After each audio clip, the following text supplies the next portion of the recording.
Mga pamangkin, alam mo ba na hindi lahat ng achievements kailangan i-share o i-post? Kasi minsan, mas maganda ang grow at mas consistent ang ating pag-asenso kapag tayo ay nagiging simple o tahimik lamang. Ako nga pala si Tita Sophie, ang iyong online tita, handang makinig, umunawa at pagbigay ng payo sa lahat ng mga problema mo. Sa vlog na ito, pag-uusapan natin kung bakit mas okay kung sikretuhin na lang muna natin o sarili na lang muna natin ang ating mga iniisip o ang ating mga plano, ang ating mga ginagawa or achievements sa buhay. Dahil syempre, hindi naman dahil nahihiya tayo, kundi syempre, mas pinaprotektahan natin ang ating sarili. May mga bagay tayong kailangang ikonsidera. Unang-una, may mga Number 1, not everyone is happy for you. Mga pamangkin, ito real talk lang ha. Kahit anong saya mo para sa kanila, tatanda mo, meron at merong hindi masaya para sa iyo. Yun kadalasan yung mga taong hindi mo pa ine-expect at yung mga taong may duda sa kakayanan mo. Kaya kung ayaw mo masira at kung ayaw mo magkaroon ng pagdududa o maudlot ang iyong pag-asenso, huwag mo nang i-share. Huwag mo nang ipaalam sa kanila kung ano yung mga ginagawa mo sa buhay. Ipakita mo na lang yung resulta. Okay? Mas masarap yung mamumuhay tayong peaceful lang. Wala tayong tinatapakan. Kahit wala naman tayong tinatapakan, feeling nila tinatapakan sila dun sa part na yon. Kaya ako sa'yo, wag na. Wag na. Dini-discourage kita ng bonggang-bongga.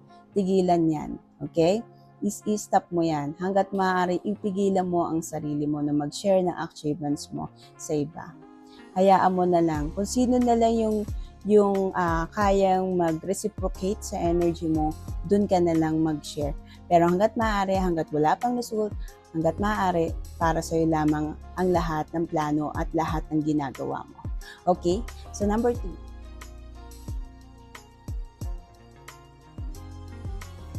Peace over validation. Mga pamangkin, tanong ko lang, ito ba'y ginagawa nyo para sa kanila o para sa sarili mo? Pag ang sagot ay para sa sarili mo, congratulations! Ibig sabihin, nire-respeto mo ang sarili mo at mahal mo ang sarili mo. Ang validation sa sarili ay katunayan na binibigyan mo ng best version ang iyong sarili. Which is yun ang dapat dahil ikaw ang mag-i-effort sa sarili mo, hindi sila. Okay? Minsan kasi, sa totoo lang naman ha, ito real talk lang. Ang totoong buhay naman talaga, hindi nasusukat sa likes yan. Basta ikaw masaya. Ano ang magpapasaya? Ano ang kasukatan ng success mo sa buhay? Saan ka mas kontento? Ano yung mas komportable ka? Yun. Yun yung validation mo. Yun yung nagbibigay sa'yo ng peace of mind. Kung ano yung magpapasaya sa'yo, kung ano magbibigay ng convenience sa buhay mo, yun. Kung ano yung less pressure, more focus. Kapag alam ng lahat yung mga ginagawa mo o kaganapan o achievements mo sa buhay, the more na mas nasisira yung strategy o yung next plan o yung mga momentum mo doon sa yung ginagawa. So ako sa'yo, maging low-key ka lang, simple lang, para consistent at tuloy-tuloy ang iyong pag-asenso. Number 4, protect your plants while they are growing. Napaka-importante na pinoprotektahan natin ang ating mga plano. Ang pagiging discreet, tahimik o simple lamang sa buhay ay nagbibigay ng momentum at focus sa ating mga ginagawa. The more na sinishare natin yung plano natin, the more na nagiging drawing ito. Alam naman natin yon, di ba? Ang plano pwedeng mapako, ang pangako pwedeng mapako. Ganun yon, di ba? Layo, di ba? Ngayon, sa atin naman, the more na nag-share ka, the more na masisira dahil sa expectation ng iba. Maiisip mo na, bakit ko nga ba sinare sa kanila yun? Ngayon, nakakalimutan mo na kung ano yung next step mo kasi na-share mo na sa kanila. Diba? Hindi mo na dapat pang i-share yun sa kanila. Hayaan mo na muna na mag-grow yun. At isa pa, bakit ba kasi sinishare natin yun? Para kanino ba natin ginagawa yun? Okay, remind ko lang, ginagawa natin ang ating success para sa sarili, hindi para sa iba.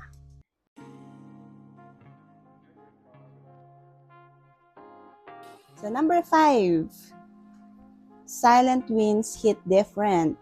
Napakaganda At napakasarap ng feeling na tahimik lang tayo, na nag-e-enjoy sa ating mga achievements nang hindi natin kailangan pang i-share sa iba. Kasi, unang-una, wala tayong iisipin na mga taong magre-rely or magiging codependent sa buhay natin. Wala tayong kailangan i-explain or i-validate sa ibang tao. At tayo, the more na mas magiging silent lang tayo, the more na mas magiging consistent tayo sa ating goal. Wala kasing kukontra, walang sisira sa ating mga plano. Kung tayo nagtitipid ngayon, walang manggugulo sa ating tinipid na budget para tayo mag-business. Ganun yun. So, kung nagustuhan mo ang video na to, please, paki-like at paki-share mo naman sa mga friends mo. Ito pwede to i-share para naman mas tumami naman tayo ng mga pamangkin ni Tita Sophie. At syempre, comment mo na rin, ikaw ba to? Isa ka bang low-key? Isa ka ba sa taong naka-realize na yung pattern mo mali? Nag-share ka, nawawala. Nag-share ka, nawawala ulit. Hanggang sa na-realize mo na mali yung pattern mo at ginawa mo ng consistent na tahimik na lang o simple na lang na result-based ang situation mo. Comment down kung isa ka sa mga yon o isa ka sa nakaka-relate sa mga ganong situation. See you sa next vlog. Stay focused, stay humble. Bye!